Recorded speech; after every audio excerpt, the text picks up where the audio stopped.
Hey, Facebook family, this is Lois Kofi here, just with really kind of a public service announcement and a very, very serious, near and dear to my heart message.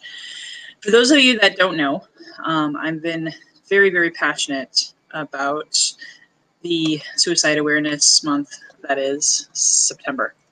It's a huge month for me. It's my birthday month. It was also my mom's birthday month. And to be honest with you, I really I didn't know a whole lot about my mom because she was diagnosed schizophrenic way many decades before I was born. And apparently, she, tried taking her life many times. So, and I'm not going to go into the stories because there's some pretty awful stories, and it negatively impacted my family. So many levels, a lot of trauma, a lot of shame, a lot of fear, and addiction. Because a lot of times when we have emotional trauma, Prince, same thing. He had a lot of trauma as a kid, and he ended up dying of an opioid overdose, right? And so I've had family members, die from addiction because of, again, that trauma. And my mom, just died this year. My brother died this year, all of essentially that trauma that was never really taken care of, that was never really truly gotten to the root cause of that dis-ease, that pain. And I feel like I'm actually here for a reason, because if my mom had been successful, I wouldn't be here. So I take my life very, very seriously. And if you know me, you're always like, why is she so driven? Why is she so intentional? I actually truly believe it was because in some ways I was given a second chance, if that makes sense.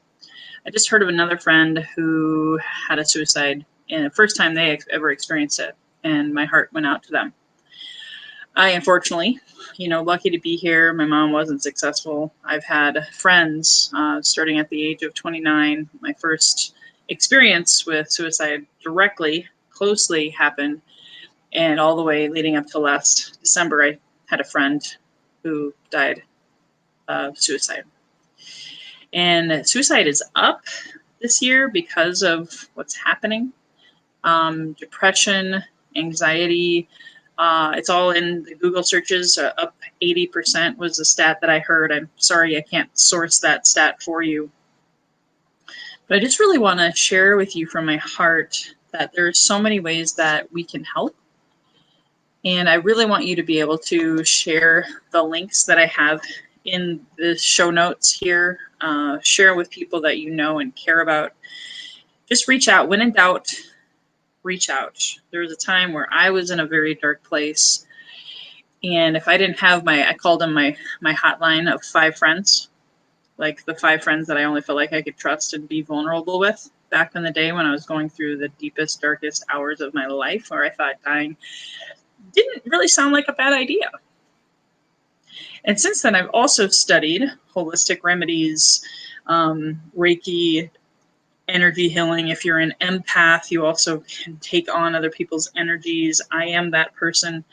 And it can cause you to make choices that you otherwise normally wouldn't, like drinking too much, eating too much, emotional baggage stuff, avoidance behaviors, and of course, even killing yourself. So all of this month, I have amazing stories, have already started sharing them, very powerful stories of people who've attempted suicide and they're still here. And they're sharing their story of why and overcoming all of that. And it's not about mental illness, you guys. It's just about getting the right tools, the right support. All of that is part of my passion. So if you're not already a member of my Healthy and Wealthy and Wise Facebook community, I please implore you to join and to find other people to join, because it is the method to my madness. It is my hope to be able to bring awareness, bring hope, bring encouragement to a topic that quite honestly has a lot of stigma, and it doesn't have to. To me, suicide is not much different than diabetes, high blood pressure, all of that kind of stuff, because it's just another symptom of a much larger, deeper rooted issue that that person has that led them to that event, that choice. So if you're listening right now, I have compassion, I have empathy, and I want to support and want to help. So again, if you or someone you know or care about is struggling right now because life is hard, adulting is hard, especially when COVID-19 and this pandemic thing and working from home and all of that stuff that people aren't used to, not having that connection, that connectivity with other people. That's powerful. When in doubt, reach out, ask for help, or when in doubt, reach out, give support to someone you maybe haven't thought of for a while, you haven't heard of, or heard from in a while. So that's my message today. Please share this message with others. Share my podcast link. I'm going to have some very powerful episodes this month that are timely. The first time I've ever taken a whole month to have a focus on a topic that truly, if you can overcome and acknowledge, you will be healthier, wealthier, and more wise for it. So thank you guys for tuning in. Until next time, here's to your best health, your best wealth, your best wisdom. Bye-bye for now.